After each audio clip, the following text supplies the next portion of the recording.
Good evening, everyone, and welcome to this evening's Children's Services Review Group. I'll just run through the preamble. So the meeting this evening will be live streamed to the public. A recording of the public part of the meeting will be available on the council website within 24 hours of the meeting. Remote participants joining the meeting using Teams, please turn your cameras on when speaking and use the hands up icon to indicate a question or comment. Turn microphones and cameras off when you've finished. Those in the chamber, please remember to switch microphones on when speaking and speak directly into the microphone and turn off when finished. Also, attendees in the chamber, please switch mobile phones off or place them in silent mode. If you need to take a call, please leave the room and return when finished.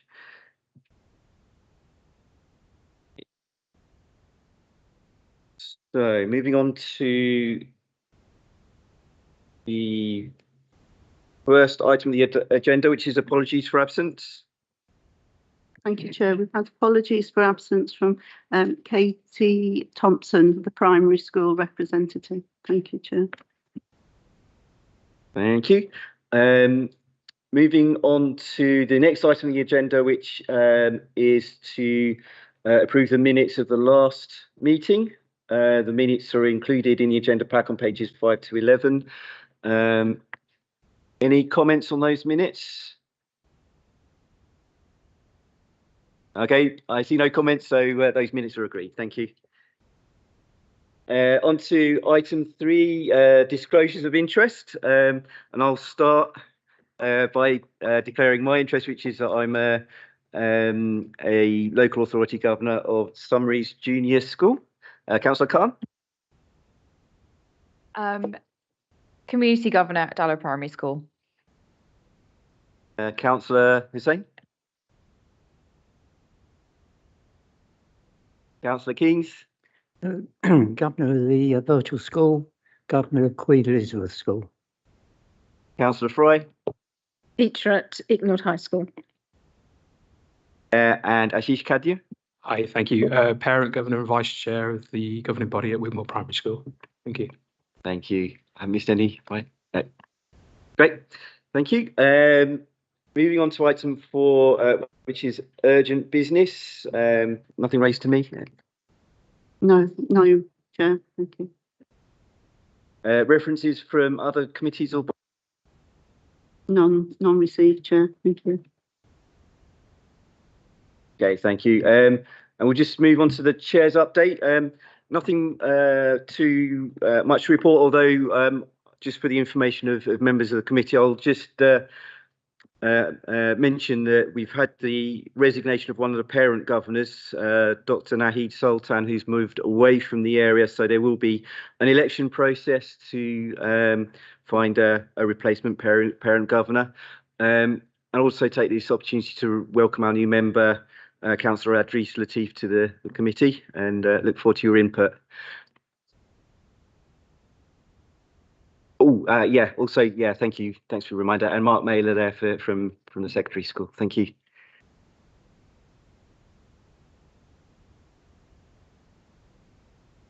So moving on to item 7, which is the Adoption Services Annual Reports. It's on pages 12 to 39 of your agenda packs. And let me navigate there myself. And that's with the officers, is that Anjali Diwan and Vicky Pope. Good evening, everyone. You've all had the copies of the report, so I will just present a summary of the report. This is the annual report for 2023 and 2024. Over this period, adoption team has made good improvements.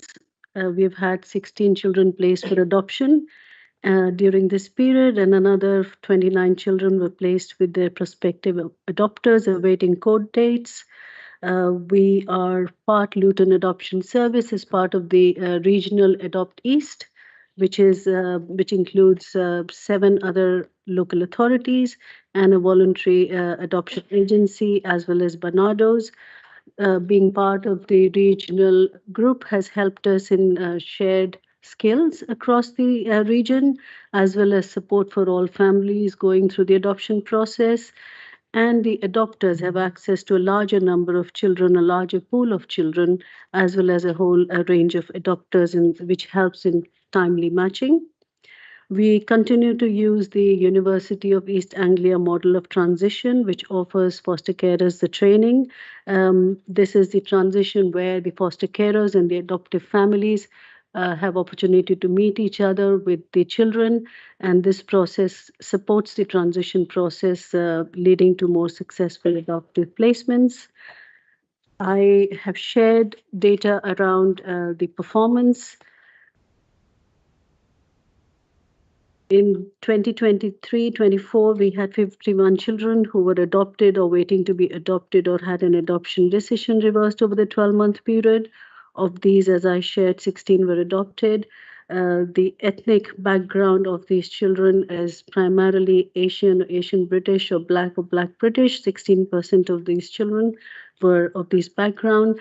The prospective adopters as well were primarily mixed ethnicity, or Black British.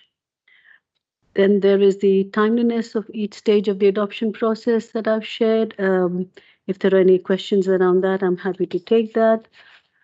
There are some areas that we are doing well, and there are some areas that we need to work on. And one of the areas that we are doing well is in timely matching, family finding and matching, and this happens after the placement order is in place, and we are looking for prospective adopters and matching them to the needs and presenting needs of the children.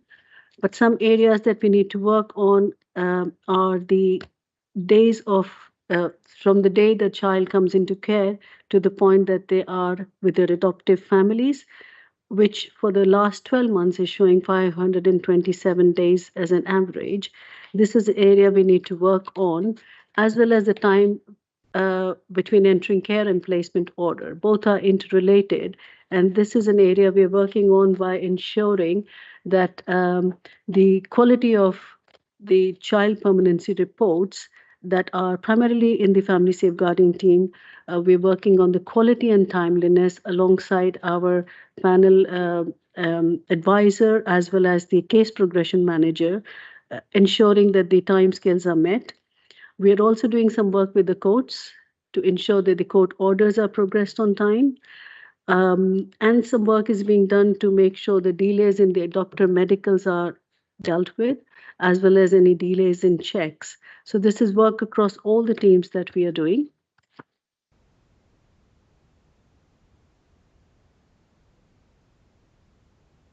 There are other areas that have been presented in the report in terms of the priorities as well, and some areas we're working on, but I would like to open this for questions.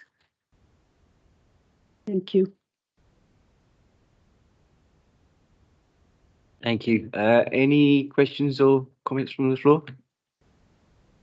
Councillor Keynes and then Councillor. Thank you. Adoption orders for 23-24, you didn't achieve your target, and you didn't achieve your target in 22-23 either. Any particular reason?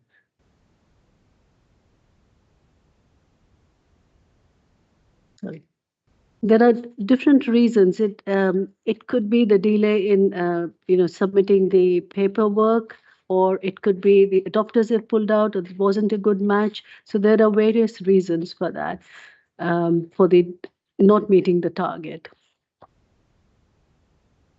And we're working on that. We're addressing it. Do you have a follow-up, Councillor Keynes?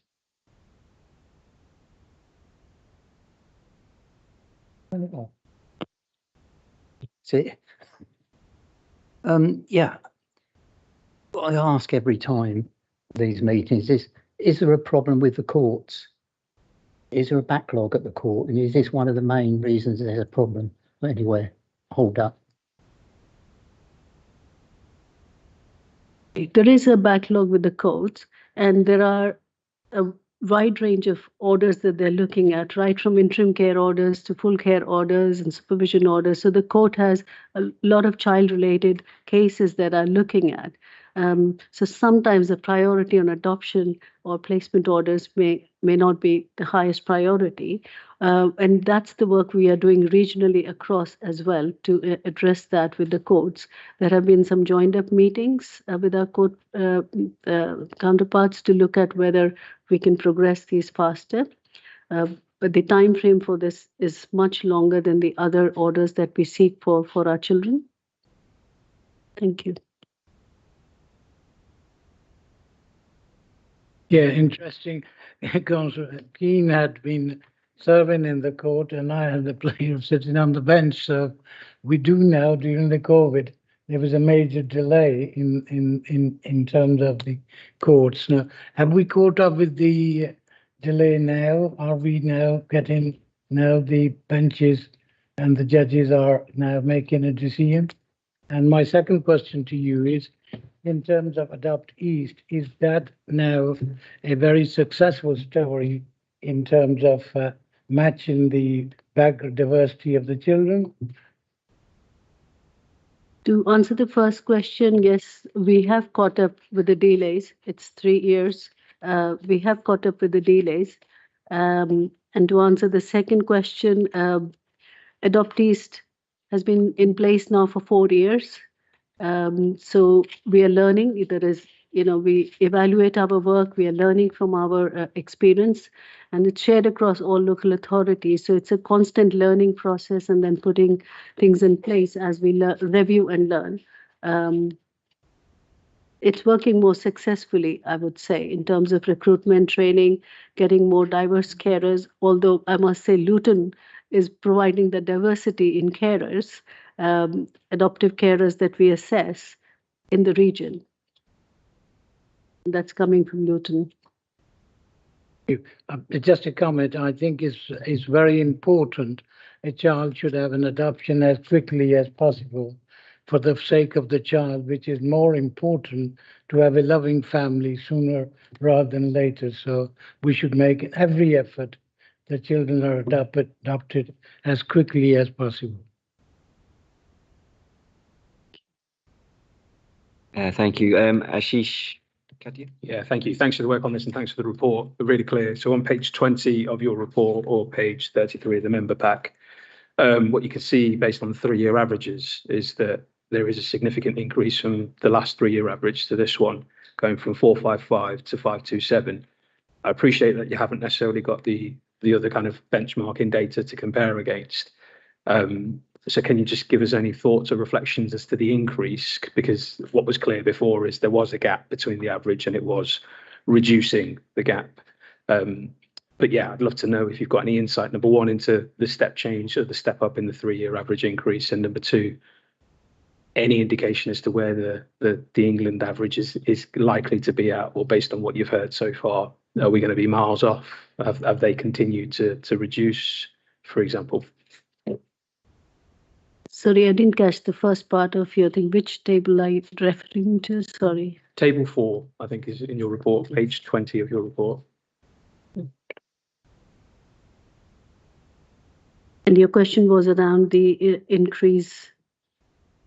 Yes, so if I hope I've interpreted it correctly. So in the last 3-year average, and in the previous intervening period, it looked like we were above the England average in particular, but we were reducing the gap between our performance and the England average. Yeah. And in the latest 12 months, we've gone from 455 as an average position to 527. So it is unfortunately a jump up. And so I'd love to know some of the reasons behind that jump up in the first instance. And then second, if you've got any intelligence or insight to say where other areas are performing, and is it an atypical year for us? Are we still bridging the gap, or is the gap widening? Okay, so we're working on that. The gap is reducing. As I mentioned in my previous response, the delay has been in terms of producing qualitative and timeliness of the child permanency records, the documents that we need to take to the panel. When there is a delay there, and then in getting a placement order and taking it to the panel, That's what has caused the delays in the past, and that's what we are trying to address now, where the panel advisor and the case progression manager who's in place working together to improve that process. We're working with the courts as well to improve that process, and with the other areas, he's mentioned here. I mean, the average days for Thurrock is 147.9, and highest being Bedford, which is 615.9. Of course, it's high compared to our statistical neighbors for 390, and England is 367. But this is an area we're working on. So this year's report, when it comes in, it should show progress. Thank you. Councillor Khan?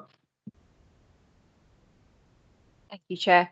My question relates to some of the barriers you think you're facing in achieving your targets, and what we as members can do to support that. So yeah, that's all. I think some of the barriers is in finding the right prospective adopters, and spreading the word. So we are doing media campaigns, we are doing information events, but it is also by word of mouth that, we should be able to support and get more prospective adopters. And as councillors and as the council, I think it's, again, at your level, it's raised in maybe through media, different radio shows, elsewhere. And if there is any stigma or any fears, that's what we want to check. And that's what we do through information events. Sometimes people check that out and we give examples of what has worked. So good case studies or good successful examples. So that could help if that's also shared.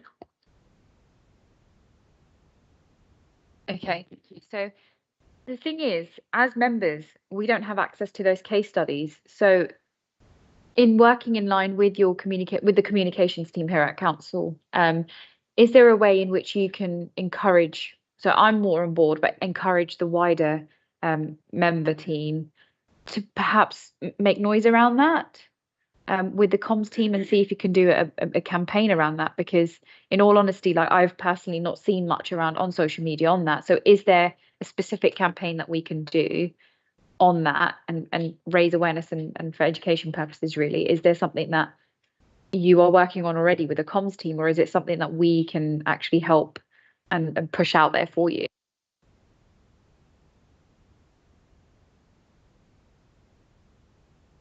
So if I may come in, Chair, what we'll endeavour to do, we'll work with the adoptees team and look at getting some briefings out for members. I think that will be probably the most appropriate route as a first instance. A lot of the advertisement for adoption requests and trying to increase the adoption pool is taken by the Adopteast consortium. And as Anjali's pointed out, we're finding more success in the diverse pool of adopters from Luton. And that's something we've also found in the fostering arrangements that we've entered into in the Eastern region.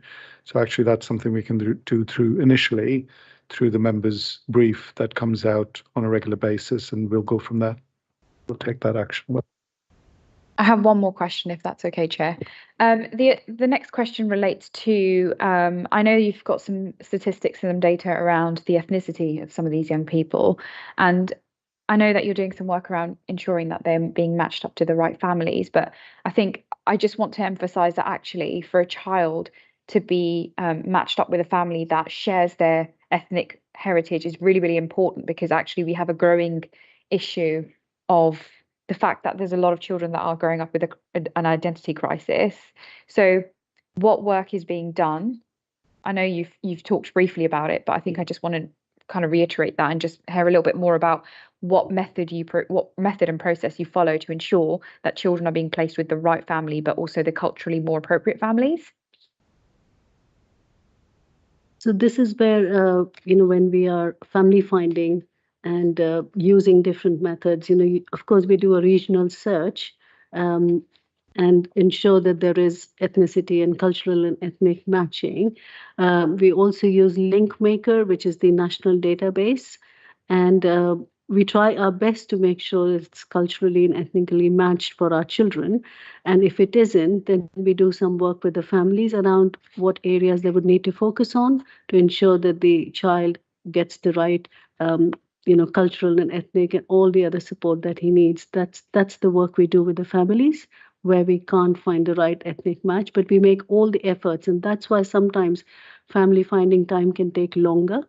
But we have a no delay principle in the adoption team. As soon as the case comes in, we are working on it, making all efforts to find the right ethnic match. And as I mentioned, Luton is more diverse, and we are able to not just recruit diverse, but also find the right matches for our children.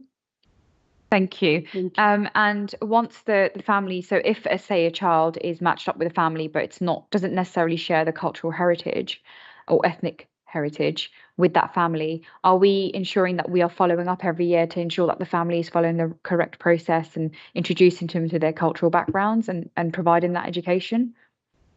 So that continues through all the adopter support events that continue, as well as we ensure or we're encouraging contact with birth families.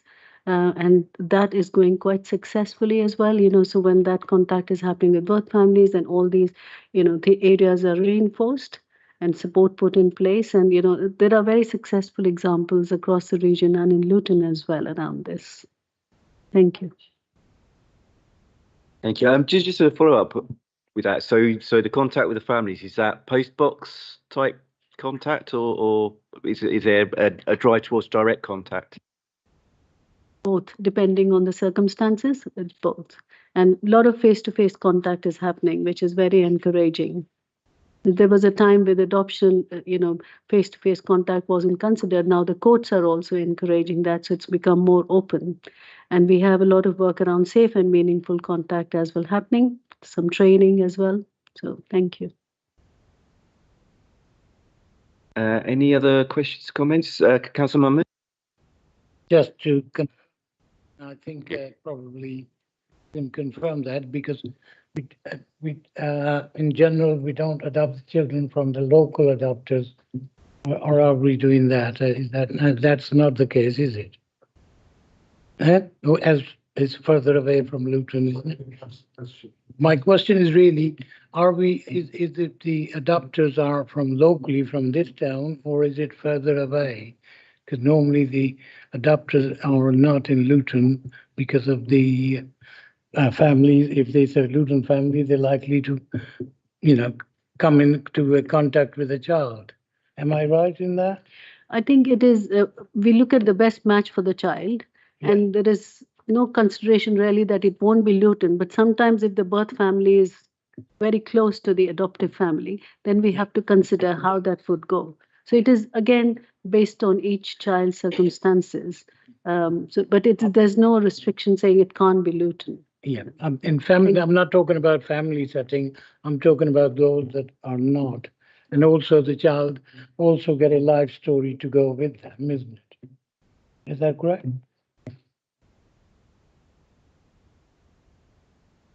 Great, thank you. Any other questions, comments? No. Okay. Thanks for your your thorough report and responding to the questions. We note the report. Thank you. Thank you very much.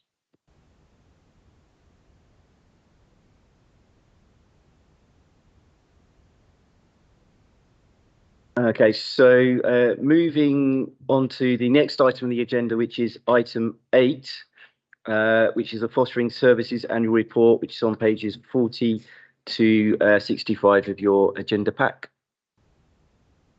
Thank you, and that's with Marcella McHugh. Thank you. Thank you. Good evening, everyone. My name is Marcella McHugh, and I'm Head of Service for Fostering, and presenting the annual report for last year, 2023 to 24. So in summary, there are some really good news aspects in the report. So Luton, for example, has more children in foster care compared to statistical neighbours and other local authorities. Although there has been a slight decrease last year in terms of children in SGO and family placements, the trajectory is going in the right way, and we're certainly seeing that increase again this year. And a really good news story in relation to our shared care foster carers. So those foster carers are specifically recruited to support children and families with disabilities, and they provide that respite support, and is a really valuable service. There are also clearly challenges. Recruitment and retention of our foster carers is a challenge, and I'll talk about what we're doing in relation to that. One of the other challenges we really need to look at, and that's part of the recruitment and retention strategy, is moving. So although Luton has a higher percent of children in foster care, we also have a higher percentage of those currently in independent foster agencies. So all we want to do is move that trajectory back into our in-house carers. So in terms of retention of our foster carers, so our foster carers are such a valuable asset to us as a local authority, and as a corporate parents, they do the day-to-day care of our children. And what we really want to do is to really make sure that we're all looking after them really, really well, and we're supporting them. But also we want to really ensure that we're co-producing our work and the direction of travel of the fostering service with our foster carers. And that includes both working with Luton Foster Carers Association, but also making sure that we have regular events for our foster carers. So for example, our coffee mornings, we've got a celebration event coming up in November. We want to make sure that in terms of our strategies, and also that they're very much part of our recruitment of our new foster carers. In terms of our recruitment, Dheeraj has already mentioned that we've joined Fostering East, and the DFE has funded regional areas to support around marketing and recruitment of foster carers. And one of the helpful aspects of that is that they provide an 8 to 8 service Monday to Sunday. So any foster carer that is interested, particularly after we do some of the local community campaigns, that's interested in fostering and calls them, they will take those calls and take their details, and then they will get straight back to us with that information. So we're not at risk of losing out. Also in terms of recruitment, what we've been looking at is the demographics of our children that are in our IFA foster placements, and really thinking about having very specific targeted approach to our foster carers. So for example, in the report it highlights that the majority of our children looked after are from a white background. But when you look at the demographics of our children, particularly our under 10s that are in our IFAs, the highest percentage is in the highest percentage of change over the last 2 years is for Black children and children from an Asian background. So we really need to be really targeting and very visible in those communities to recruit the foster carers that we need to ensure that the children that need those placements with our in-house foster carers are available. We are also working, we've got some additional funding from the Department for Education to implement the Mockingbird. Mockingbird is it's an evidence-based programme that's been used successfully in quite a number of local authorities.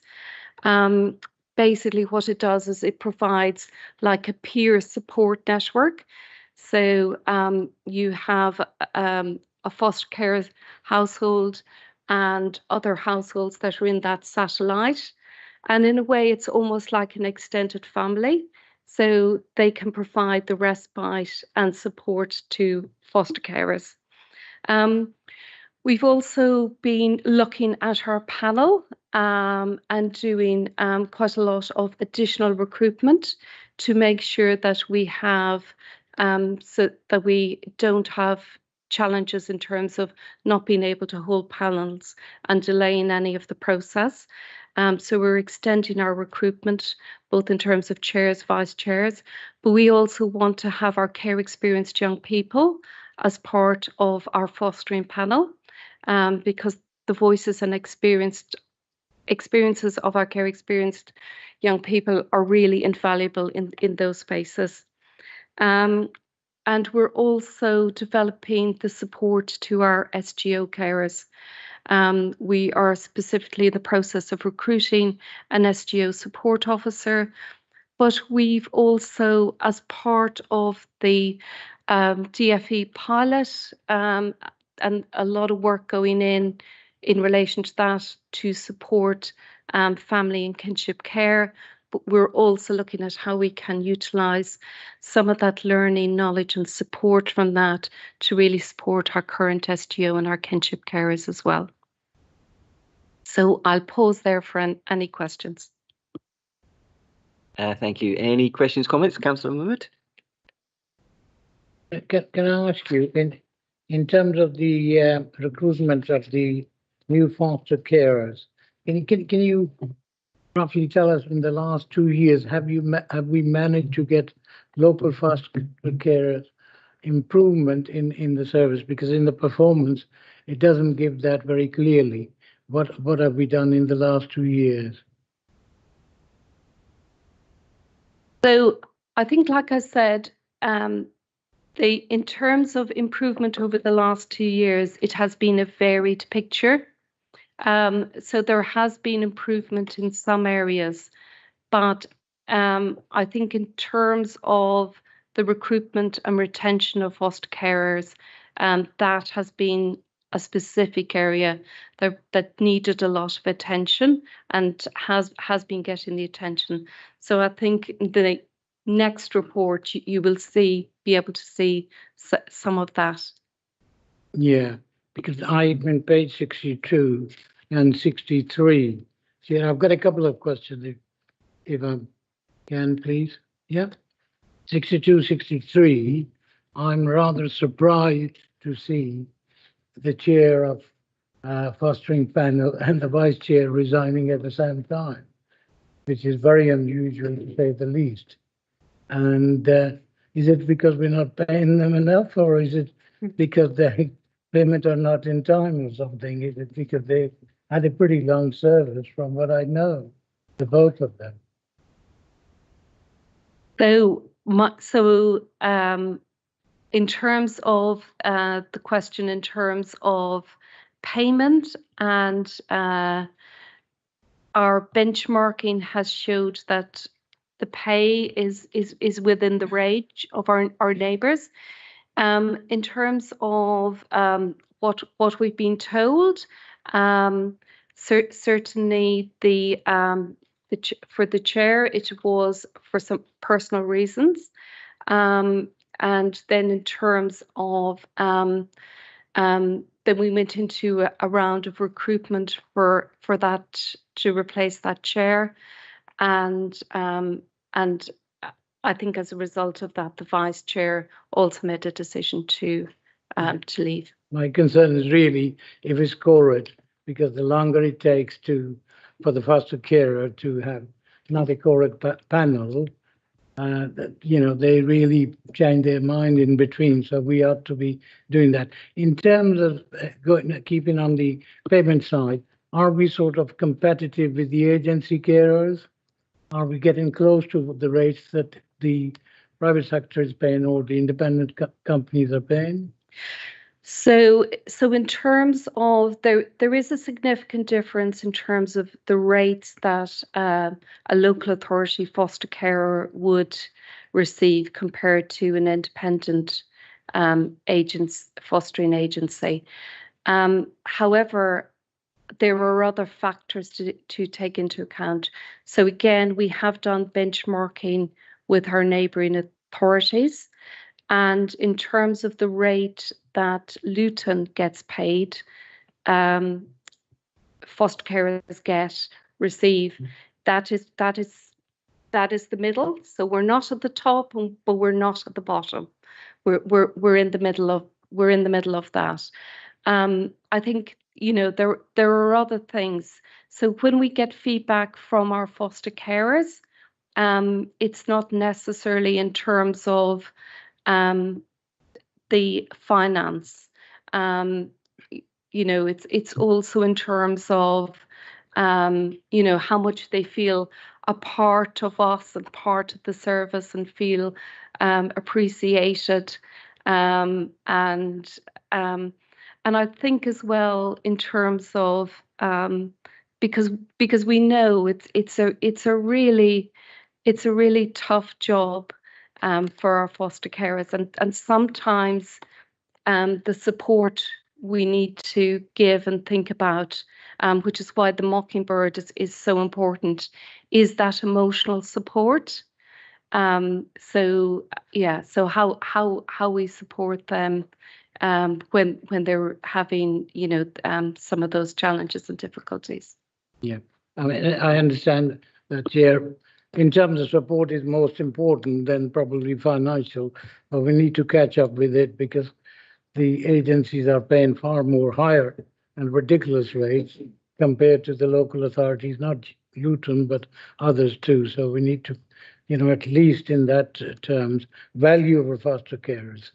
Can I ask you, we are putting more children away from Luton on average, you know, at a distance. Can you give me rough idea of how far distance they are? Because we don't want them to lose contact with their families as well if we put them, you know, 50, 60 or 70 miles.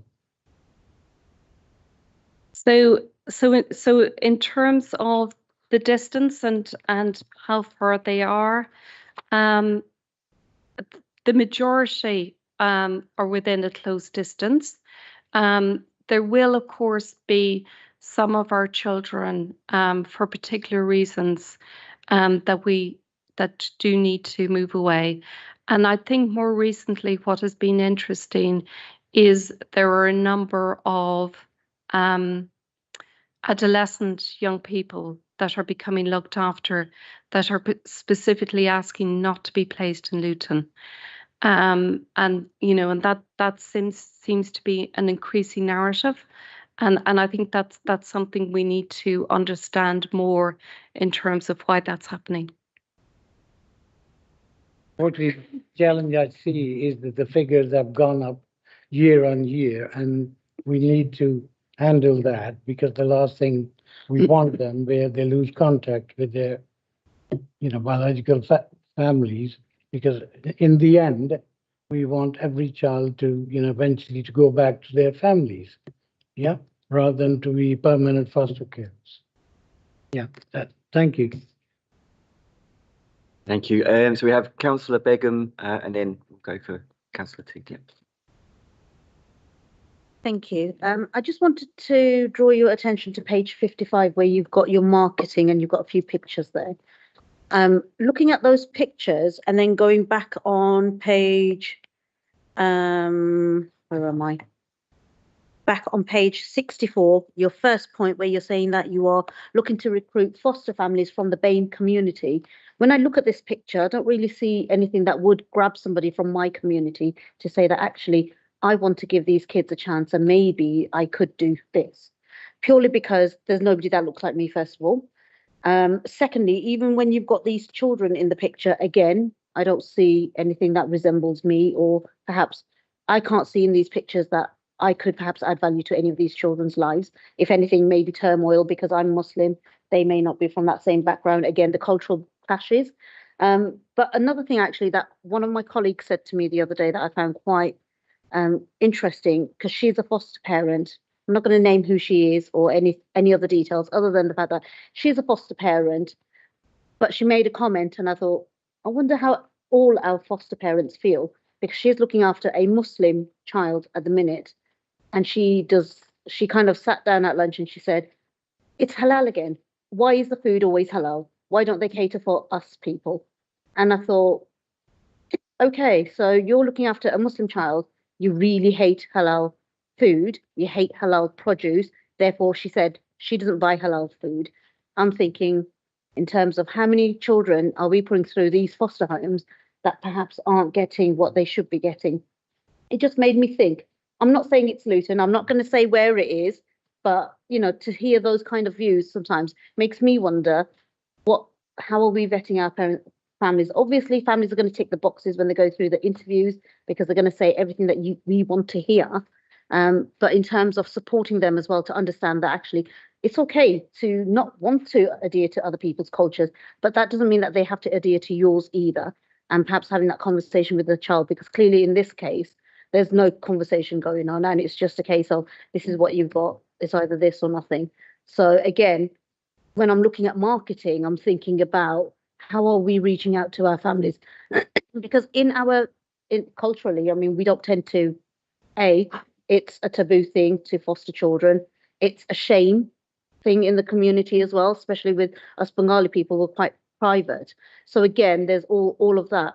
But I do know of some families that do foster children and are very proud of fostering children, but they come from, should I say, a sort of like social services background anyway, so you can understand why they would do that. But what in here is going to stare me in the eye and say, you know what, I could do this. And to be fair, and this is for you actually, Dheeraj, more than anybody else, last year when I first came into office, I did put my name forward for the adoption panel, for the fostering panel. The whole year went by, I heard absolutely nothing. All I did was constantly email and chase. When am I going to be invited to one of these? Is there any training available for me? Well, how can I get involved and how can I support and help some of these families or even some of these children to get families or matched up? I heard nothing. That this year I got frustrated and I took myself off, unfortunately. So just putting it out there to you. Thank you. Thank you. So I'm really sorry to hear that has happened. But, particularly because we really do need to make sure that our panel is that we have the right people on our panel that is representative of our community, and we do want to increase that panel. I think you make a really important point in terms of marketing. And you are right and correct in terms of, how are we representing our community? How are we representing our foster carers?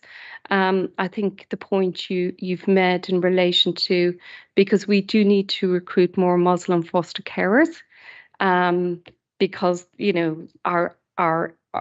because we need them, and that's a really important point. I am very aware in other places that I've worked before I've come to Luton that there are very successful ways.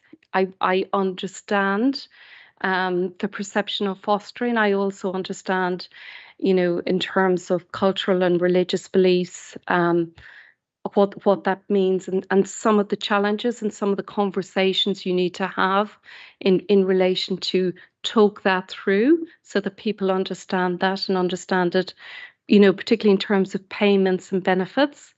I also think, the point you made in relation to when we place our children, in with families that are not from the same culture identity, and it was the point that was made earlier, because identity and culture is absolutely fundamental to any child, and we need to make sure that that family is able to meet that. And and what you talked about in terms of halal food is, it's an absolutely core essential. So we do need to address that, and I think you've made some really important points. That is important learning for us as a service that we need to take back, and we need to reflect, if that is the experience and that's what's happening in the community, that we need to think about that, and we need to make sure and continue to ask ourselves those questions. Are we making sure that, every day that we're really on top of this? So thank you for raising those. Thanks. Diraj, you wanted to come in? Just picking up the point about the advertisement pictures. Very conscious that this is a 23-24 report. We have fully embarked on the journey with Foster East. So I sit on the DCS board in the Eastern region with Foster East. And what I've said to them is that so they've produced some videos for foster care recruitment, and they're not diverse. The videos are not of a quality that I would want on their own, because we do have, of course, we've got children from all backgrounds and families from all backgrounds, but actually the majority that we need to increase on is from Asian and Black families. So we have taken it upon ourselves as an action to reach out to our existing diverse foster carers from Muslim and Black families and actually put them forward in the videos, because we need real foster carers to talk about their experiences, what it truly means to love a child, what it truly means to look after another child, because that's what attracts. And actually, if their friends and families and their communities are seeing them in action, that's what will make a difference. We are actively, through our foster care forum, trying to recruit foster carers to put themselves forward in those videos as well. Having said that, it's relatively new. We've just joined Foster East. I think our biggest activity was probably towards the end of the summer. And the first advertisement campaign was signed off last month. I've said we need Luton foster carers featured in it. As for your direct comment to me, Councillor Begum, that's extremely unfortunate, and we will take that back and understand it and learn from that. So thank you for raising the issue. Thank you. Councillor Idris Latif. Well, thank you, Chair, and thank you for coming today and giving us the report. I've got a query from a resident of mine, and it's to do with the fees that they get. And I was trying to understand the relationship between a normal foster carer and an SGO. Can you just explain to me the difference between an SGO and a normal foster carer? Yes. We often refer to our foster carers as our general foster carers, and those foster carers will look after children in our care that are not related to them. SGOs will usually put themselves forward to look after either a family member or somebody that they know through the family, a friend, and they either through our care proceedings, our court processes, or they themselves might make an application to the court, and then the court grants an SGO. And what that means is that if the child has been in our care, they're no longer in our care, the SGO carer assumes that parental responsibility and makes all the day-to-day decisions for that child. In terms of, yes, the allowances are different. So our general foster carers will be paid a basic allowance, and then additional allowances for children, usually based on age ranges on top of that. Whereas SGO carers are usually paid the basic allowance, which is subject to means testing as well. Thank you for that. That explains that, because the query from the resident is that they paid less to what we're advertising on our website. So in this case, it's up to 11-year-old is £157, where we're advertising £170 and 73 pence. So it's about £20 a week less. And that's the query the resident had, that they're not going to satisfy the response from the council. So perhaps I'll pick this up with yourselves later on. But that explains what the difference between the two payments are. Thank you. Thank you. Councillor Keynes was next, and Thank you. You probably won't be able to answer this off the top of your head. Page 47, table 3, youth offending institution has gone from 1 last year to 9. This is a bit concerning, I think. What sort of institution are we talking about, and why has it gone up to 9?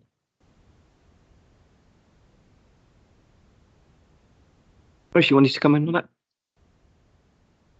I can pick that up, Marcella. So 23, 24, without going into case-specific information, saw a particular incident in Luton that led to a series of arrests of young people, and that specifically relates to that incident from September last year. Right, and the next question really is, what age group are we talking about there? I don't want to misrepresent the figures. I think they were adolescent age up to and under the age of 18. I suppose my next obvious question is, what sort of institution and where? So it's a range of things. So it would be effectively remand placements for children who are under investigation or have committed or believed to have committed a crime. Councillor Khan? Yeah. I have a couple of questions. One of them, it relates to page 60 of the report, and it's talking about sort of the fostering panel overview. And in that, I noticed that there's 4 foster carers that have resigned. So what reasons are being given for resignations? What are the main reasons? Why are we not able to retain them? So there are a number of reasons why foster carers have resigned. Some of our foster carers will make a decision because of their age, that they don't want to foster anymore. Some foster carers may decide to take up another career or another job. Certainly, I know one of our foster carers made a decision to resign because they had caring responsibilities for another family member. So I don't know the exact detail of those foster carers from last year, but I do know there is a range of reasons why foster carers make a decision to resign. Thank you.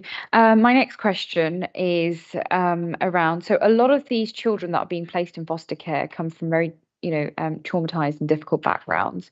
So a lot of the times they'll come along with a lot of challenging emotional and mental well-being concerns.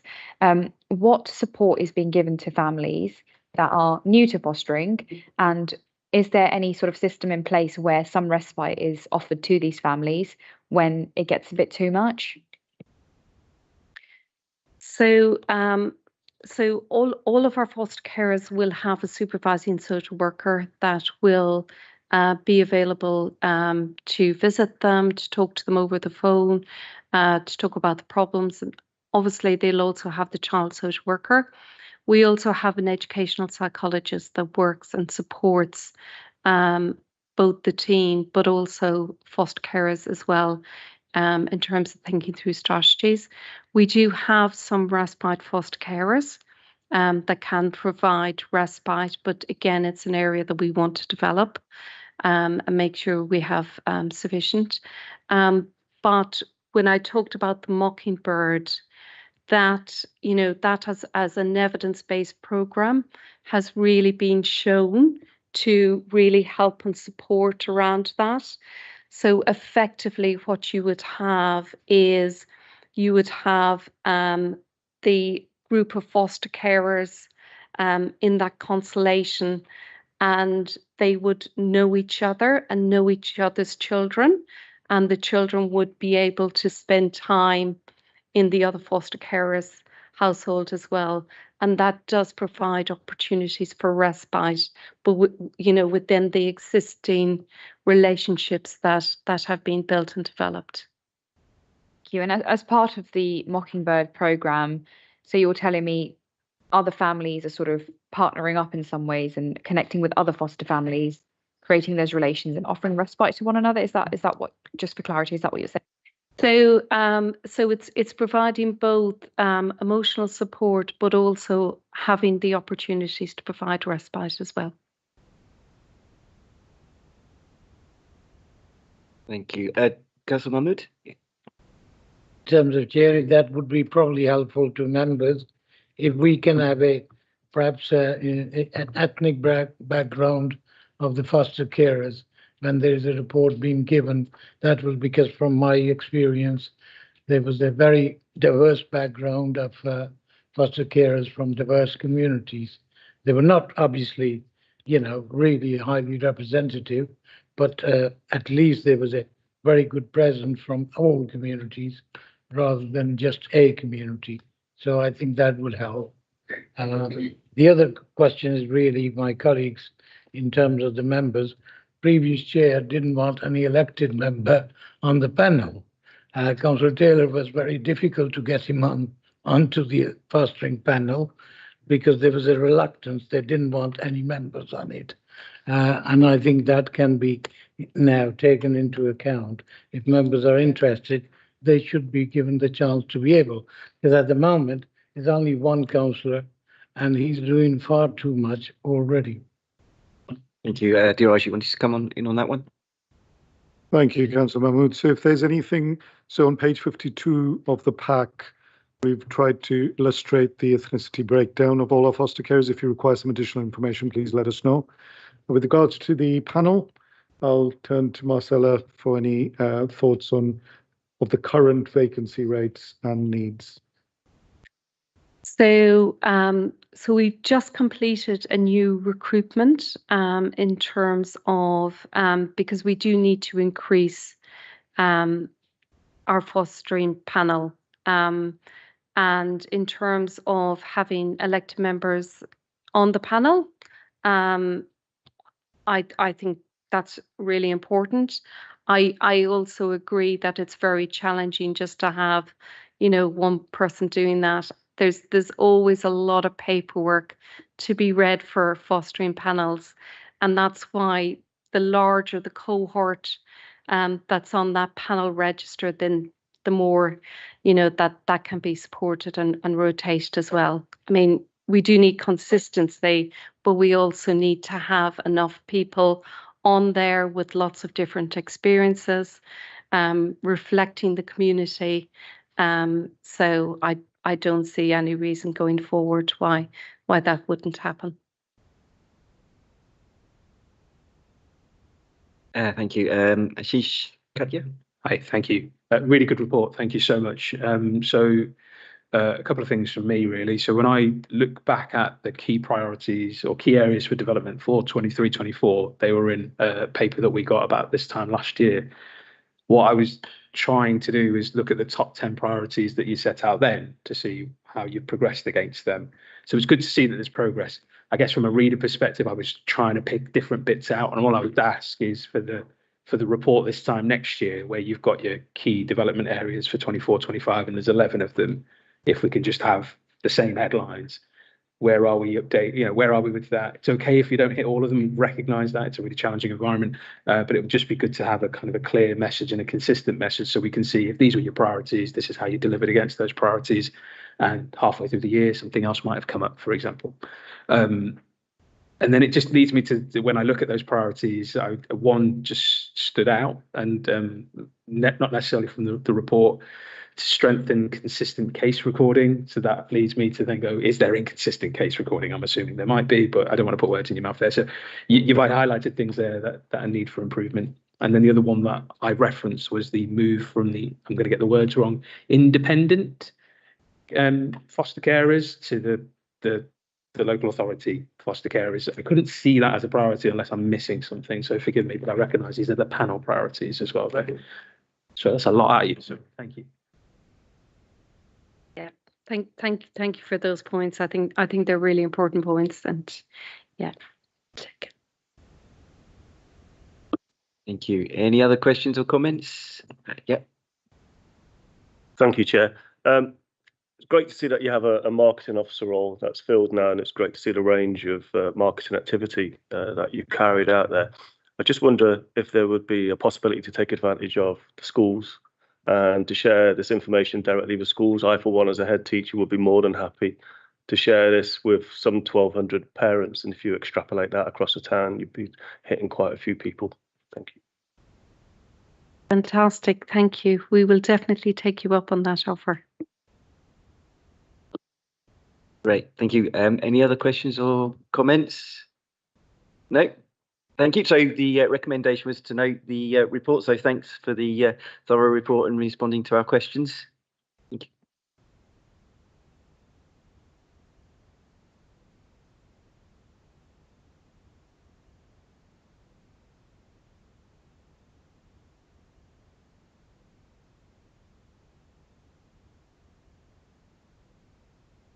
So those who have presented, you're welcome to stay if you wish to, but you don't necessarily have to. Moving on to the next item, I may have been remiss in not mentioning this in the chair's update. I'm not sure whether I did.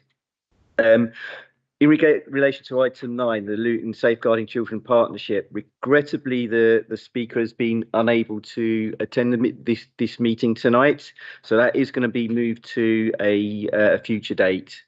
What I would say is maybe as a suggestion, looking over whether this is a reasonable suggestion, but you've all got the report, so if any of you maybe got any questions on it, perhaps to aid the presentation when it comes up, if you could share your questions in an email or something, and we can share that with the presenter, so that we can hit the ground running when the report does come to the next meeting. Okay, so moving on to item 10, which is the child healthy weight item, and that is with Matt Hudson. Thank you. And that's on pages 188 to 210 of your agenda packs.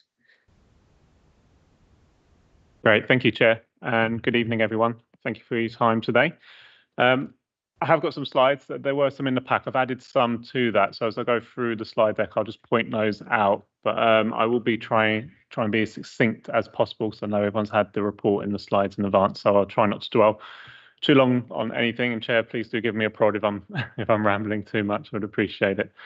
So today, the purpose of the report is to update the group on the strategic delivery plan for healthy weight. So as part of our population wellbeing strategy, we have a duty to deliver some strategic delivery plans. 2 under my remit of physical activity, and the other is this one, the healthy weight one.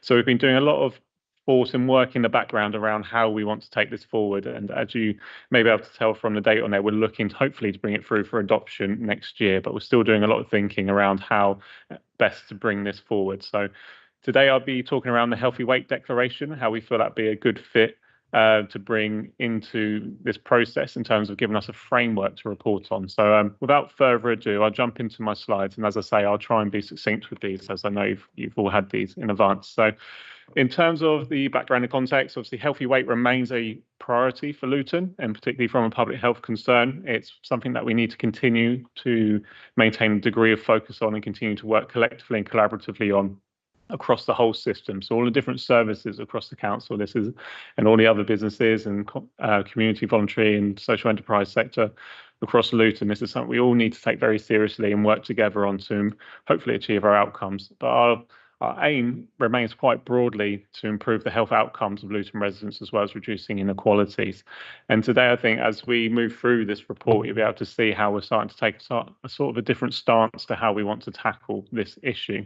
So in terms of the intelligence and insight, I think we've been through this before a couple of different forums, and I think we've been here before on this, but as the data illustrates there, for our reception year, we're performing really well. We're performing better than the England average in terms of the prevalence of overweight and obesity. So we're doing some really fantastic work in the under 5s, and that's largely contributing towards the Early Years Alliance, Family Hubs work, etc., and all the other great work that's going on across Luton in the early years stuff. So we're performing really well there. So one of our main aspirations is to maintain that as we move towards Luton 2040.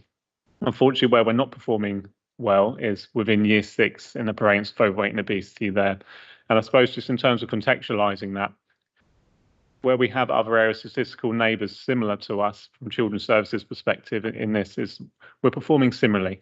So in terms of the issues, the challenges that we face as a borough, other areas which have similar challenges to us are performing similarly to us. So we can take some comfort in that, there is no silver bullet. We are all working on this together. It is a national problem. It's not unique to Luton.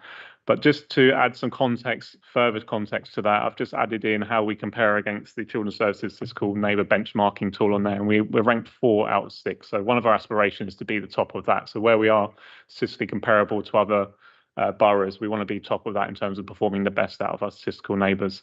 And that's similar to our overweight and obese adults as well. I've put that in there, and that's using the CIPFA information as Child Institute of Finance and Accountancy in there to support that as well. So we're 4th out of 16. So again, performing relatively well against our statistical neighbours in that. I think the key thing just to pick out with that in terms of the overweight and obesity in adults is it is at 66.2%. So it is still quite relatively high. So even though it's performing similarly to national average, I think we do have to recognise that's just over 2/3 of our population are either overweight or obese in terms of adulthood. So it's just important just to put that. And then just on the graphs, we put in Birmingham there as our statistical neighbour against our children's services in there, just to illustrate how we're performing against them. So as you can see, it's very, very similar. Where you can see the gap, that was due to the pandemic, where we weren't able to capture the height and weight of children during that period of time as part of the National Child Measurement Programme, which is why we have that slight blip in there, which is unfortunate. But as you can see, we would expect quite a steep incline at that point to match what happened nationally. And then as we've seen, it's kind of a recovery, gradual decline following the pandemic. In terms of just comparing weight status to deprivation, there's definitely some correlation there. So we've just included that here for our reception year in our Year 6, and as you can see, typically where we're seeing high levels of deprivation, we're seeing increased levels of overweight and obesity prevalence as well. And again, when we look at that through free school meal eligibility, we're seeing a similar thing there. So we can be relatively reassured that we know that deprivation disparities are a contributing factor towards negative health outcomes for our population. In terms of NICE guidance, National Institute of Clinical Excellence, they provide, from a public health perspective, provide us with guidance on what we should be doing or advising us on what we should be doing to combat different health issues. And when we look at healthy weight, we've had some preliminary draft notes come through on what they're planning to update their guidance to. And this is particularly important when we look at children and young people. So I've highlighted the key elements on there, but principally, what we're seeing is that they're going to be moving slightly away from the promotion of a child and young person healthy or family healthy weight management service as such, as they recognise that actually it's the benefits to it are quite minimal, and we need to be doing more through other services, through other pathways to support our families to have better health outcomes, and that largely starts to fall into our discussions around Health Equity Town. So it's about being flexible rather than prescriptive in our approach. Previously, NICE guidance was very prescriptive, 10 to 12 week interventions focusing on nutrition, physical activity, and among some other things in like fussy eating, etc. But it's moving away from that and allowing us, well, not allowing us, but in terms of the next steps of being a bit more flexible in our approach to how we work with our communities. It cannot at this moment, or we're expecting it not to, recommend any specific approach. There wasn't any strong enough evidence to say this is what you should be doing, this will get you the best outcomes. So again, there's still no silver bullet in terms of child weight management services, in terms of this is the thing that everyone should be doing. So it's moving away from the ideology that lifestyle is that key driver. And when we talk about lifestyle, we're talking about that individual stuff, the stuff we choose to eat and how active we choose to be, as being the key driver for weight management. And this is something obviously within Luton that we've been looking at for a little while now. And in essence, to say weight management programs may not be of benefit, as they don't serve to essentially tackle the drivers, the causal factors that sit behind it. So in terms of the limited long-term effectiveness of weight management interventions, we're expecting NICE guidance to no longer be recommending weight management interventions for children and young people. But because there was no direct alternative, they weren't able to offer one, it's viewed that this might be too radical. So we still are expecting there to be a recommendation to perform that, for us to provide child weight management services, or a recommendation to provide them, but not to put all your eggs in one basket, to, if you excuse the expression, because it's not going to do it alone. It won't work in isolation. There needs to be a lot more of a work going around it. So the decision has been to weaken their recommendation around the increase in driving increases to uptake of these services, and instead it's emphasising the uptake of referral to other services that may better suit the needs for addressing the wider determinants of health, or in this case, the determinants of overweight and obesity. So what do these changes mean for us moving forward? Well, thankfully, it doesn't impact us that greatly, because this is a direction of travel which we've been looking to take, and how we're starting to set ourselves up for the future strategic delivery plan for healthy weight. So we'll continue with a whole systems approach, and I'm sure members here are familiar with what we mean when we express what a whole systems approach is. It's working across the whole system to elaborate change which is embedded within those systems, so we can improve outcomes. That's working with the likes of adult social care, children's services, etc., to embed maybe physical activity into more of the treatment plans, etc., and care plans were in there. But equally, it's working all together and recognizing that not one organisation is responsible for this issue, and also recognizing that it is a human systems issue, and those things are very hard to change in a short amount of time. Principally, when we look at it from a national level, we've had around 30 years of failed national policy, in which we've seen hundreds of different policies come in, lots of obesity strategies come in. There's been limited learning from those, and we've seen the prevalence of overweight and obesity increase over that period of time. So if we use that as a sort of guide mark, it's going to take us some time to reverse the position where we're at now.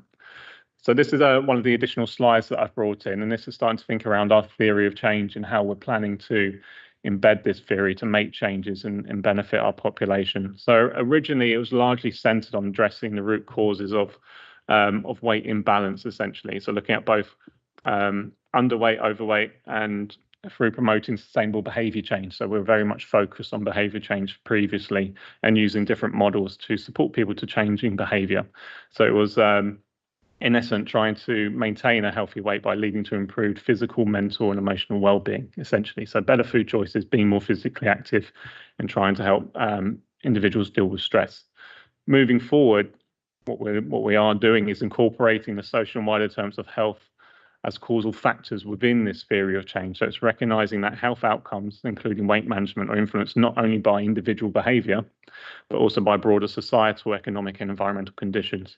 So by addressing these wider determinants, the theory becomes much more comprehensive and responsive to the root causes, particularly in vulnerable populations. So it's really sort of identifying that if in individuals, if we have personal hierarchies, sometimes our own health and our well-being is quite low down in those, and we need to enable people to be able to push their own health and their well-being up their own personal hierarchies.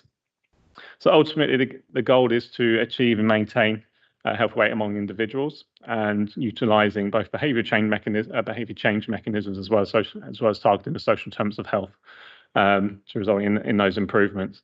So again, I won't go over this as an additional slide, but in terms of the problem definition, we've gone over that, and that really explains it, that we need to start looking at those wider factors like poverty, education, housing, and social environments that influence people's choices on a day-to-day basis.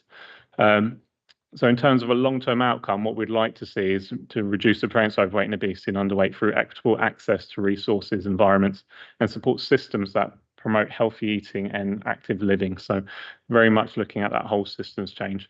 I won't go through this completely, but again, it's an additional slide in terms of the theory of change. But in terms of us being able to achieve that longer term outcome, we need some immediate outcomes that we need to try and intermediate outcomes that we need to try and reach. And that's largely around improving the socioeconomic conditions, enhancing education and health literacy, access to affordable, healthy food, reduction in food insecurity, supportive physical environments, reduction in health inequalities, improvements in access to healthcare and support services, and cultural and social norm change. So really looking at that kind of social movement, we need that locally, that local leadership to help us drive these changes forward.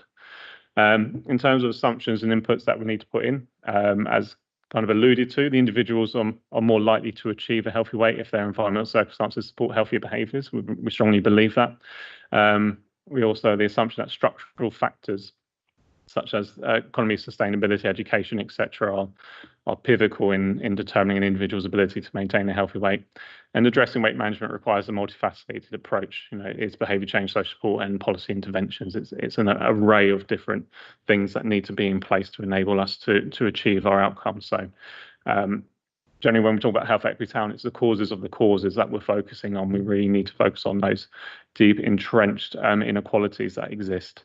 And the resources, there'll continue to be financial investment. From a public health perspective, we'll continue to provide weight management services for our community at free of access, but equally looking at how we can improve food access, and we have that through the Luton Food Network in terms of how we do that and how we can grow and keep developing that aspect of the work that we're doing.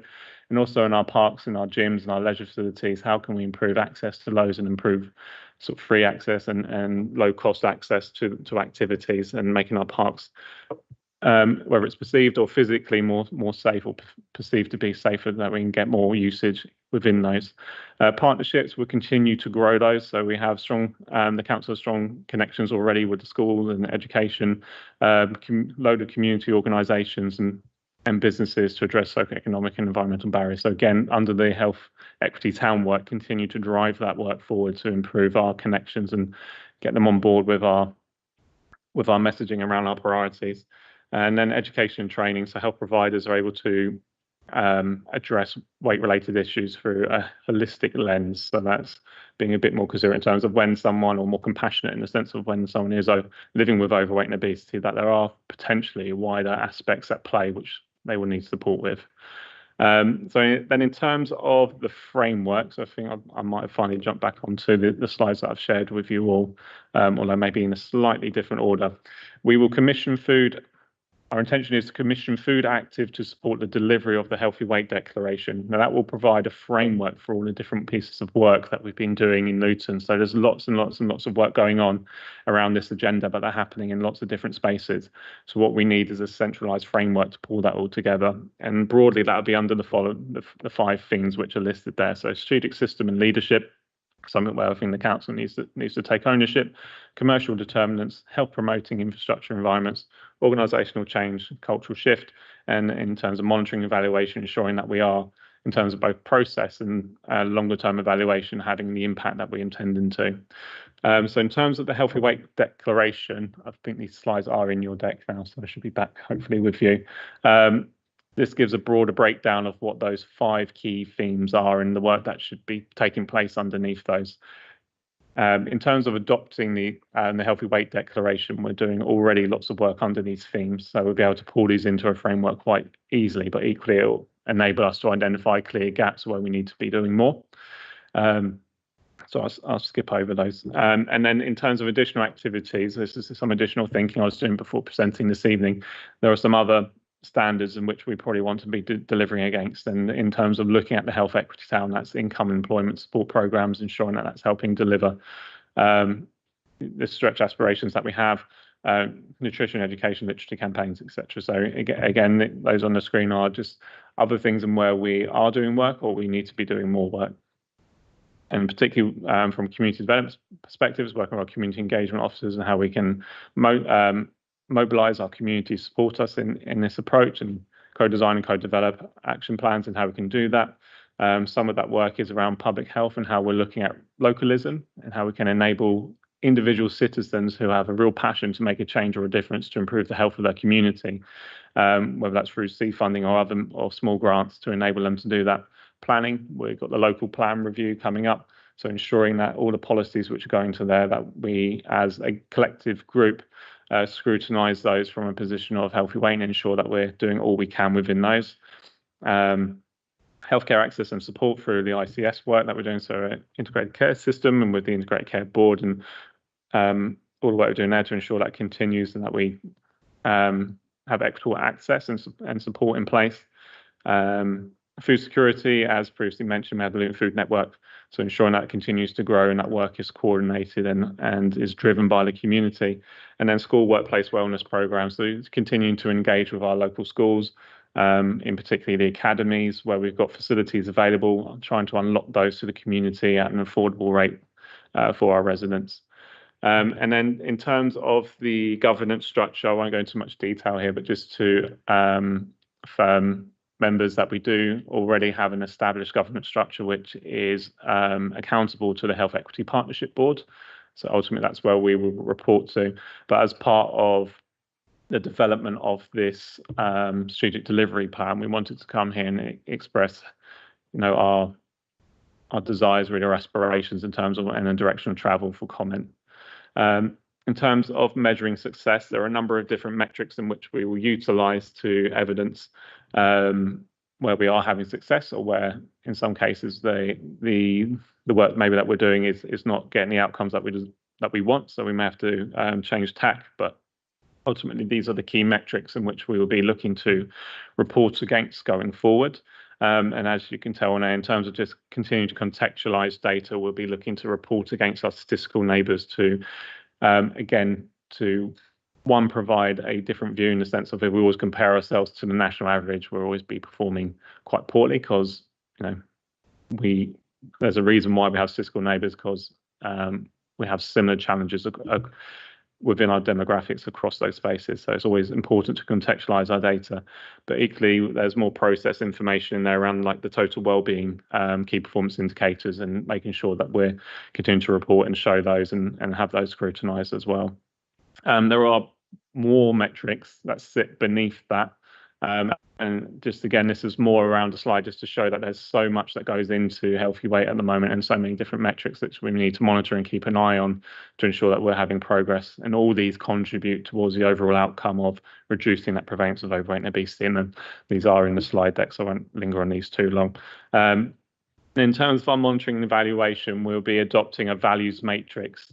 And there'll be some further information on this to come later on, but essentially there are three main categories to this, and that's numerical measures or quantitative measures, non-numerical or qualitative, and then network and relation benefits. And we'll be looking at those from a visible and invisible perspective. So when we've been looking at those metrics, some of those may not be explicitly linked to the overweight and obesity work, but such as reduction in health disparities across different socio-economic and demographic groups. That's still an important measure for us, but it may not be front and centre of what we report on from a healthy weight perspective. So it's just ensuring that those are there, as well as social return of investment. And we're doing a piece of work with Active Luton at the moment to demonstrate the social return of investment that they have as an organisation. So again, that's more information to follow from those. But fundamentally, it will look a little bit like this in terms of these 6 boxes. So we'd have the quantitative piece along the top, where we have firm measurements, the non-numerical piece across the middle, where we have more around the experience of those that are engaged, case studies, etc., in terms of the lived experience from residents which are going through that and bringing that through in a stronger way, which we've not really done in the past. And then at the bottom, in terms of network and relational, how we're growing, working across different systems, working boundary crossing, and equally changing trajectories of people's lives. How are we changing the trajectory of those who are on a certain path? And then just as an example, this is how we're already working with Total Wellbeing, our integrated wellbeing service, around adapting to the new NICE guidance, which we're expecting, as well as listening to community voice in terms of what they would like and what they're expecting, what they need. So in essence, we're working more closely with schools and providing a community offer within schools. So we're working directly with children, and that's universal. So we're able to hit a larger percentage of the population, ensure that health literacy. And then from the community pathway perspective, there was feedback around parents needing some additional time to, one, either allow the children to exercise while they go off and then use that time to do shopping and things like that, so enabling them some more time. So we've adapted our program for children, young people and families, so they can drop their children with us for 45 to 60 minutes while they engage with physical activity and some learning around healthy weight. That's for a 10 to 12 week period, and then we support that with a Linktree offer which provides nutritional information support for parents, particularly around fussy eating and other key issues. And then that is supported with one-to-one nutritional support, which is offered either online, telephone, for up to 4 sessions. So again, expressing different ways in how we're trying to change the model and approach so it's more accommodating to our families and our residents' needs, and appreciating the busy lifestyles, etc. So we're trying to fit in around they do. And then finally, in terms of our next steps, just broadly in terms of some of the work that we'll be doing and continuing to do. So as I said, commissioning Food Active, we're in discussion with the ICB around whether they'll be picking up the NHS declaration as well. It has been, they have done that in Milton Keynes, so we are hopeful they'll do that here in Luton as well. But we will be pursuing or moving forward as a local authority to adopt the Healthy Weight Declaration. We're going to be finalising the strategic plan for healthy weight, and we'll be looking to bring that through for adoption next year. So again, there'll be an opportunity for you all to review and scrutinise that as we bring it into its finalised state. We've established our governance structures and they will continue to meet. So we're not waiting for the adoption of it. We're pressing ahead with what we want to do and what we want to achieve. And that will also provide us with some early indication of our metrics and how we're doing. We're currently reviewing our clinical pathways, working our children and young people on at the moment to ensure there's a clear path for those who need the additional support. We want to do a review of the National Child Measurement Programme locally. So currently, every child in reception, so every 4 to 5 year old and every child in year 6, every 10 to 11 year old is weighed and measured. And then a results letter is then sent to the parent or carer of that child to inform them of their weight status. We want to review that to see if that is still a worthwhile, valuable thing for our community to do, because we've had really mixed reviews on that from a piece of research which was done by the University of Bedfordshire. We're just waiting on the final report for that, and we'll be able to bring that through again as we come back with the strategic delivery plan for healthy weight. But again, it's just making sure that what we're doing is engaging people in the right way. In terms of our community offer, I've just expressed how we're already adapting that. We're also working with Luton Town Football Club Community Trust to offer an enhanced version of that, where we are looking to work on a strength-based approach to families and how we can support them in other reams. So although they may be referred on a weight basis, so maybe have a child who is living with overweight or obesity, we'll be looking to support them in other aspects of their lives and develop a family plan in which we will have one-to-one support through the Town Football Club Community Trust, and encourage them then to take ownership of that plan and move forward with that. And that would be over a 24-week period. So it'll be initial pilot, but we're really excited to see what the outcome of that will be. So that will have massive implications to what our future plans will be, or our commissioning intentions will be around child weight management services in the future. The educational environment, there's one of our subgroups underneath the Healthy Weight Partnership Board. So again, continuing with pledges and working with schools around audits and guidance and how total wellbeing can be best positioned to support them. And equally, we want to explore how we can engage with our multi-academy trusts in Luton and how we can work more closely with them, particularly around the food offer within those establishments, and equally, as I said, around access to facilities. In food, I've already spoken around food and sustainable food partnership and Luton Food First Network, how that can come in around planning positions and how we can strengthen our position in the local plan, particularly around hot food takeaways. We're doing a lot of work around that at the moment. There's been a member workshop on that as well as we continue. And then in terms of the holiday activity and food programme, we're still waiting for a steer from central government, unless, I don't know if D. Raj knows otherwise, not yet, and whether there will continue to be funding for that in the future. Sorry, am I? Councillor Mahmood? Yeah. Yeah, just Matthew, can you shorten the presentation, please? Because some of us do have a lot of meetings all day, and so have you. Can I ask you, in terms of the question, really, in every sense of the data, whether it's our statistical neighbours or our regional neighbours, national, we are probably one of the worst, and I hate to see that, Luton being in children's obesity worse than all the others, and we lead in on that. Now, number of initiatives have been introduced, and the schools are probably the best one. Healthy food. Many of the children, through their child poverty that has increased, only decent meal they get is at the school. So we have some influence within. I'm not too sure. Dheeraj, do we still have a school food contracts, or is it they all gone independent now? Sorry, the question was, do we have independent caterers? Yes. As a trust, I can speak for our own trust. We have our own independent caterer that we subscribe to, but they have their own healthy eating policy, which we I work was very talking about closely. maintained school, local authority one. Do they still buy back, or have we got? So most schools, including maintained schools, have entered into their own contracts with Right. caterers. Yeah. So that's what I was getting at, is that at least. So is it because of the child poverty in the last few years and increased so much in Luton from 40% in some areas to 72%? So is that one of the reasons why we've got such a bad health?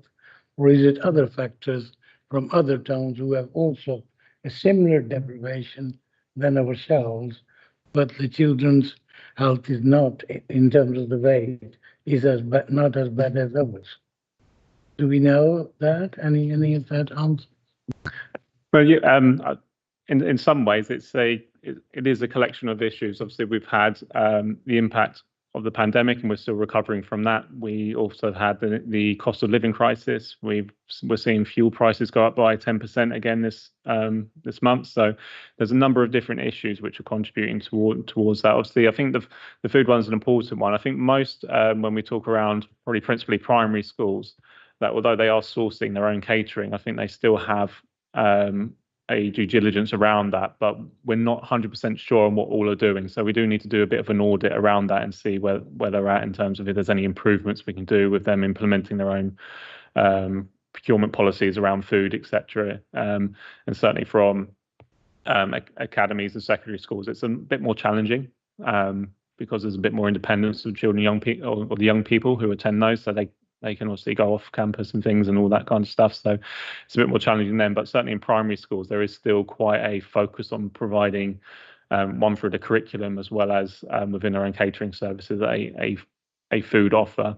But most families, I think, now have the option of foods which they pick for their children, and they do that, unless someone can correct me if I'm wrong, but that's my understanding. So we do need to explore that further as part of an audit to understand what each individual school is doing across Luton and how they're catering or how they're procuring their food, and if we can provide any support through, like I say, policy or other wording to ensure they're getting the best value or best nutritional value for the children.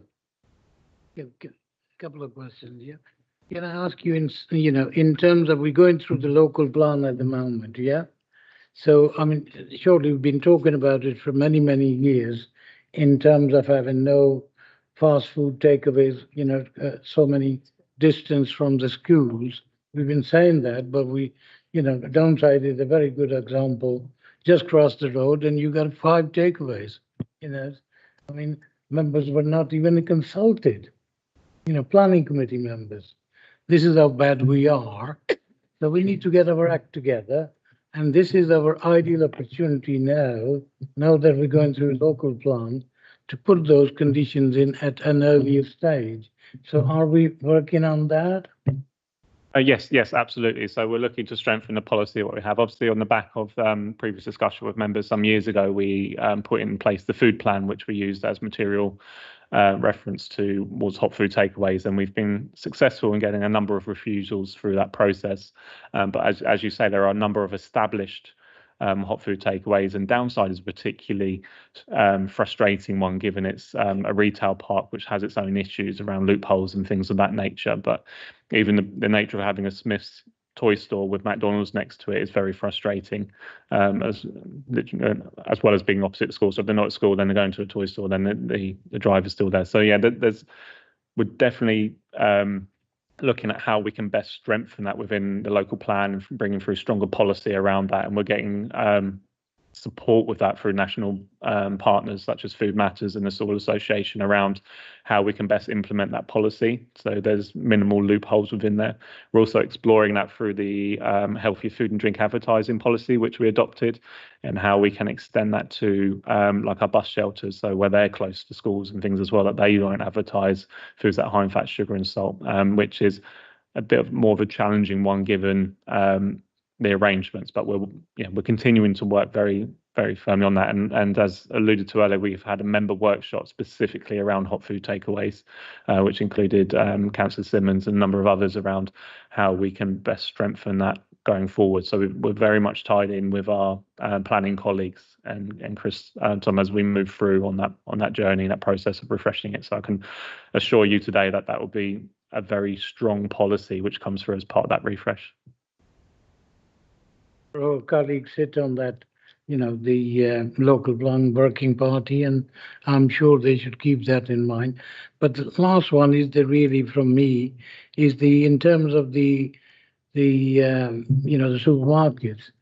I mean, some of the local authorities have demanded in their areas where they reduce the sugar content in certain foods, and they have been very successful persuading some of the big chains to be able to do that. Are we sort of looking at that sort of thing at all? We can, if we have any influence at all, because obviously some of the big supermarkets are within the borough boundary of Luton. So I think with the big supermarkets chains, we're not explicitly doing it at the moment, but it's something I will look into and explore. Certainly through national guidance through the Labour Party, there's very kind of strong advertising policies which are coming through, which will support that message, and we're awaiting more flesh, if you will, to be added to the bones on their approach to healthy weight in particular as we move forward. So we're reassured by that, as you know, in terms of the previous government, in terms of the advertising policy, was pushed until 2025. So we're expecting something around that, around the watersheds, around advertising and things as well. So we're hoping that will collectively come together, and that will provide us with that opportunity as well to engage with local supermarkets on that. Thank you. So I'll move on to Councillor Fry shortly. I just wanted, before I move on to that, it's literally linked to, I think, a point that Councillor Mahmood said about how we're competing with our statistical neighbours and perhaps not doing as well as we should.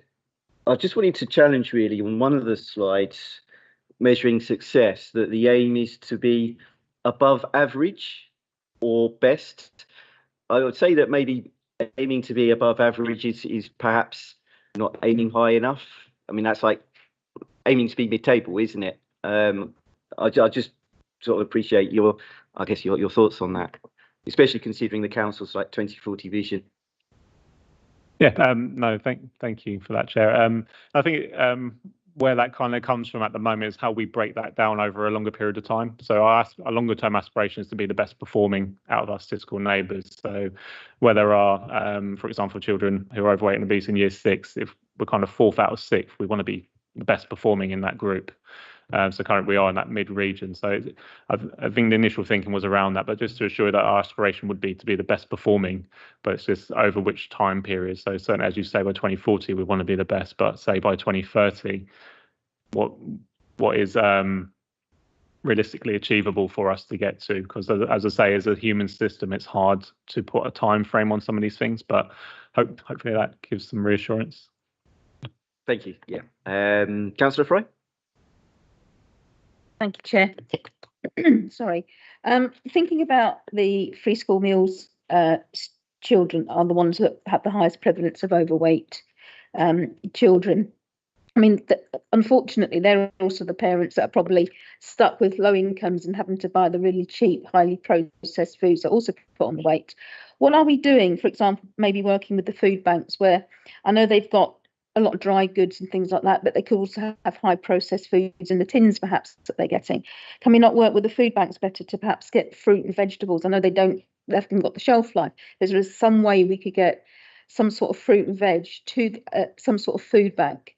Perhaps it's from the supermarkets, the still a couple of days left in the old potatoes, but we could put them into they would be chucking them out. Is there any way we can work with them to try and get these people who are on low incomes better food, and to learn how to cook, of course, from scratch? Yeah, absolutely. And in terms of the Luton Food Network, so our Sustainable Food Partnership locally, that's one of their aspirations around how can we enhance the nutritional content or make more nutritional rich foods available for people who are accessing food banks or other means, who have reached that level of crisis where they're needing to rely on food banks to access food.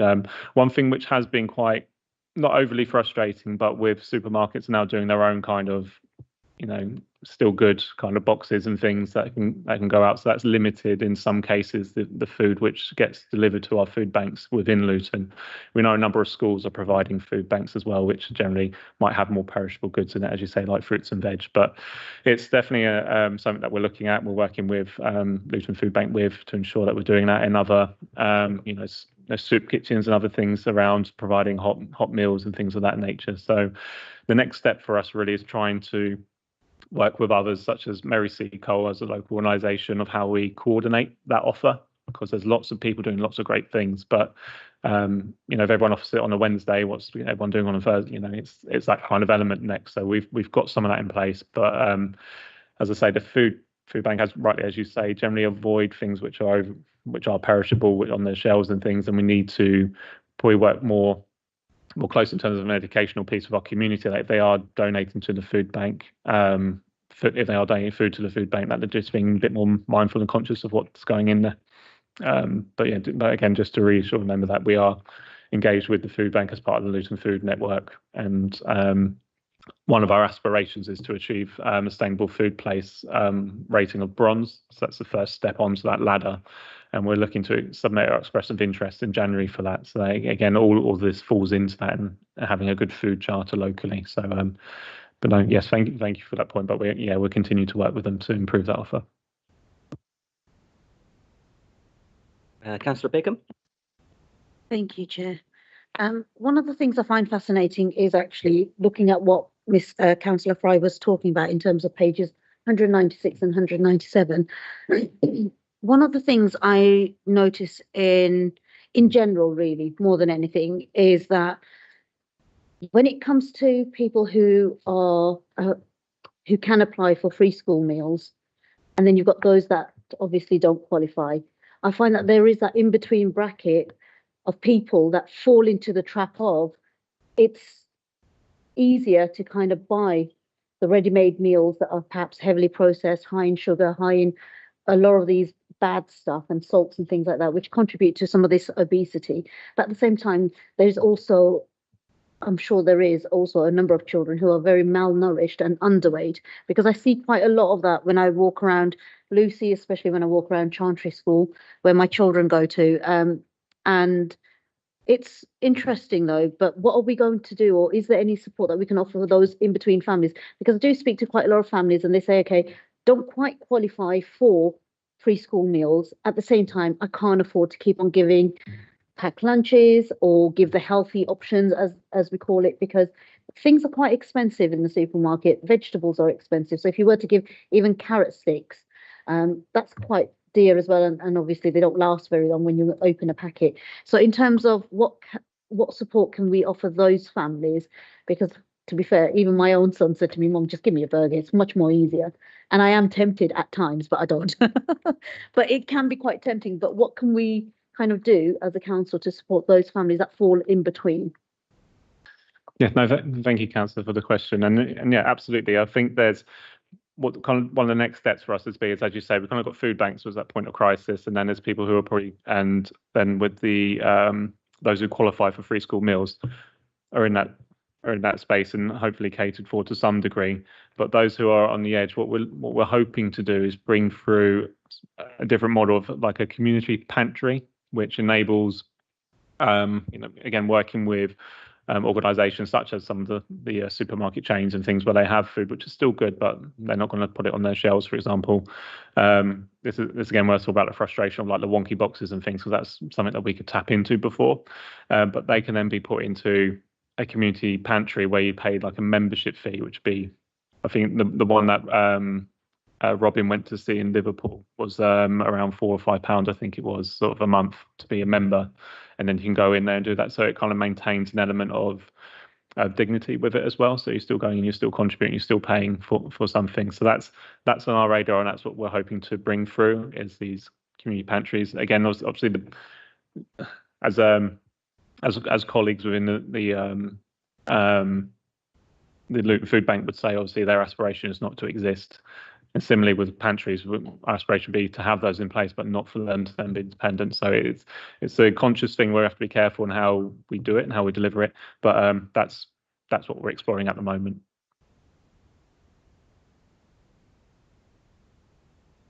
Thank you. Any other questions, comments? I don't see any hands raised. No. Okay, so thank you. I think the recommendation was to note the report. I'm just scrolling through it. Okay, so the recommendation is to support the adoption of the Healthy Weight Declaration as a framework for coordinating the monitoring. So certainly specifically in relation to a healthy weight declaration, I think we're probably all aligned that we're supportive of that. Are we all in agreement? I don't see any dissent. So we're all agreed on that. So yeah, thank you for the report, and that recommendation is agreed. Thank you. No, thank you, Chair, and thank you, everyone. Apologies for the the long slides, Councillor.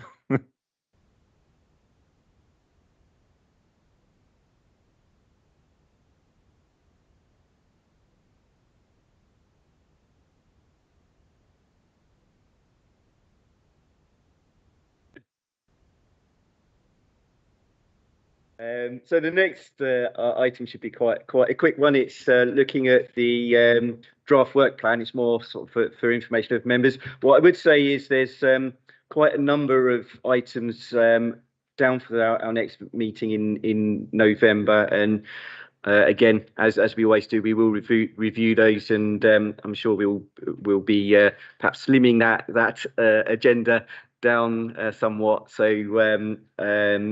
obviously I will keep members informed of that, and if anybody under this item has anything you'd like to add to one of the future meetings, then do let me know. Councillor Begum, yeah.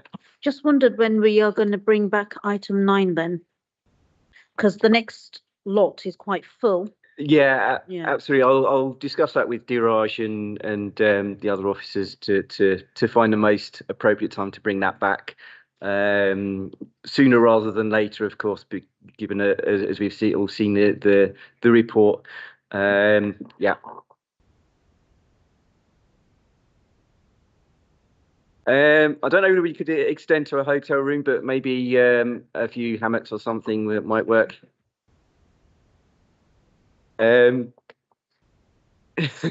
Heating's on, yeah. Okay, so thanks everyone for your time and input, and yeah, I'll see you next time. Thank you. Thank you.